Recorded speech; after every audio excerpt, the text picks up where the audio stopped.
तो आज हम देखेंगे HTML drag and drop API। तो ये HTML5 में आपको drag and drop API provide करेगी, जिसकी हेल्प से आप ड्रैग एंड ड्रॉप की एक्टिविटी को ईजिली कर सकते हैं। आप इसे समझते हैं। देखिए, हमारे पास एक सोर्स है। ये सोर्स कुछ भी हो सकता है। हम इस सोर्स को यहाँ से यहाँ मूव करना चाहते हैं, हमारा टारगेट है।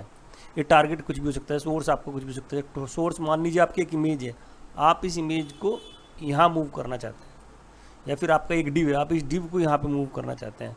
तो ये सोर्स टू टारगेट यदि आप कुछ मूव करना चाहते हैं तो उसकी हेल्प के लिए हमारे पास है ड्रैग एंड ड्रॉप API। तो सोर्स पे यूजुअली हम दो ये इवेंट्स लगाते हैं, drag start, drag and drag and. और इसी तरह से टारगेट पे हम इवेंट्स लगाते हैं drag enter, drag over, drag leave और या ड्रॉप। तो यूजुअली ये वाली इवेंट्स हम टारगेट के लिए लगाते हैं। अब इसका पर्पज़ क्या है वो देखते हैं। सपोज़ हमारा माउस इस सोर्स पे है, तो जैसे हम इस सोर्स को यहाँ से क्लिक करके मूव करेंगे तो ड्रैग स्टार्ट फायर होगी, और जैसे ही हम इसे ले जाके इस वाले डिव के अंदर एंटर करेंगे तो हमारी ड्रैग एंटर इवेंट स्टार्ट होगी। और जैसे ही हम इसके अंदर आ जाएंगे और मूव करेंगे कहीं पे भी तो ड्रैग ओवर चलेगा। और यदि हम ड्रैग को छोड़ देंगे बटन को, माउस को, तो हमारा ड्रॉप इवेंट चलेगा। और सबसे लास्ट में फिर हमारी चलती है ड्रैग एंड, जब हम इसे छोड़ने के बाद एंड कर देते हैं इसको। तो इसको HTML drag and drop API का बेनिफिट है कि ऑलमोस्ट सभी HTML टैग्स के साथ ही आपको ड्रैग एंड ड्रॉप की फैसिलिटी प्रोवाइड कराती है। अब इसे देखते हैं कैसे करता है ये। अब इसका प्रैक्टिकल भी देखेंगे कि कैसे प्रैक्टिकली हम इसे देख सकते हैं कि हाउ इट्स वर्क। सो ये बेसिक कंसेप्ट था ड्रैग एंड ड्रॉप API का। इस ड्रैग एंड ड्रॉप को हम यहाँ पे विजुअल स्टूडियो कोड के अंदर देखेंगे कैसे कर सकते हैं। अब देखिए, हमारे पास ये एक सिंपल HTML की फाइल हमने विजुअल स्टूडियो कोड के अंदर ली है। इसमें हमारे लिए इम्पोर्टेंट है ये दो DB, दिस वन और दिस वन। बाकी सब जस्ट डिज़ाइन पर्पज़ के लिए है। तो ये वाला जो डिव है ये आपका सोर्स है, तो इसलिए मैंने इसकी आईडी का नाम सोर्स रख दिया है, यानी कि जिसे हम मूव करेंगे दूसरे डिव के ऊपर। और दूसरे वाले का नाम है टारगेट। ठीक है, तो ये हमारा इम्पोर्टेंट है, हमारे लिए ये दोनों ही इम्पोर्टेंट है। अब जो सोर्स है उसको हमें ड्रैग करके टारगेट डिव के ऊपर लाना है। तो हमने यहाँ पे क्लास लगाई है बॉक्स और आइटम, ये जस्ट फॉर डिजाइन पर्पज के लिए लगाई है। ड्रैग एंड ड्रॉप API में अगर आपको किसी भी एलिमेंट को ड्रैगेबल बनाना है तो आपको उस पर एक एट्रीब्यूट ड्रैगेबल ट्रू लगाना जरूरी है। It's important point, please remember, draggable is equal to true, ये लगाना जरूरी है, अदरवाइज वो ड्रैग नहीं होगा। ठीक है, अब हमने इसमें एक app.js फाइल भी ऐड की है।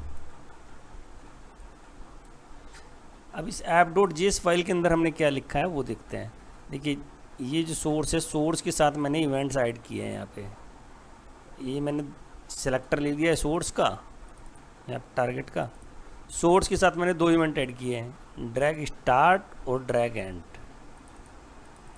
और इनके दो ये हमारे इवेंट हैंडलर हैं, ड्रैग स्टार्ट और ड्रैग एंड का यहाँ पे है।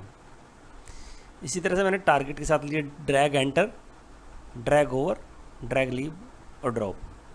टारगेट ये वाला डिव है हमारा और सोर्स ये वाला है, तो दोनों के साथ हमने इवेंट लगा लिए। और साथ में मैंने console.log में प्रिंट कराया है कि कौन से वाला डिव की इवेंट्स कॉल हो रही है। ठीक है, अब हम इसको वर्किंग देखते हैं, इसकी वर्किंग कैसे होती है। अब मैं इसे एग्जीक्यूट करता हूँ। अब हमने अपना ये ब्राउज़र रन किया है। अब देखते हैं, ये हमारा सोर्स है और ये टारगेट डिव है। तो ये हमने इस पर CSS से बॉर्डर किया है दोनों के लिए ताकि विजिबल हो। तब मैं सोर्स को जैसे ही स्टार्ट करता हूँ, देखिए drag start event fire, drag enter fire, drag over क्योंकि हम अंदर आ गए हैं, और जैसे हम इसे बाहर निकलेंगे ड्रैग लीव, फिर दोबारा एंटर करेंगे ड्रैग एंटर फिर ड्रैग ओवर।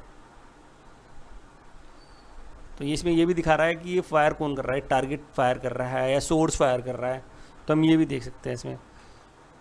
और मैं इसे ड्रॉप कर दूंगा, मैं यहाँ पे छोड़ देता हूँ, तो मेरी ड्रैग ली वो ड्रैग एंड दोनों ही यहाँ पे फायर हो गई है। तो इस तरह से हम समझ सकते हैं कि HTML की ड्रैग एंड ड्रॉप API कैसे काम करती है। ये बहुत इंपॉर्टेंट कंसेप्ट्स हैं जो कि हमारे काफ़ी जगह पे काम आएगा, कैंडी क्रश गेम बनाने में भी, और भी मल्टीपल जगह पे आप इसका यूज़ कर सकते हैं। तो इससे हमें बेसिक अंडरस्टैंडिंग मिल जाती है कि हमें कहाँ पे कौन सी इवेंट कब लगानी चाहिए। सपोज ये हम यहाँ से ड्रैग करके यहाँ पे ला रहे हैं, तो हमें इसके ड्रैग करने पे इसका बैकग्राउंड कैसा दिखाना है, और जहाँ पे हम ड्रॉप कर रहे हैं उसका कैसे दिखाना है, और ड्रैग करने के बाद इसे यहीं पे रखना है या वापस छोड़ना है। तो हम सब डिसाइड कर सकते हैं कि ड्रैग एंड इवेंट के अंदर ये छोड़ना है या रखना है। तो इस तरह के बहुत से लॉजिक है जो कि हम ड्रैग एंड ड्रॉप की इन इवेंट्स के अंदर हैंडल करते हैं। तो देखने के लिए धन्यवाद।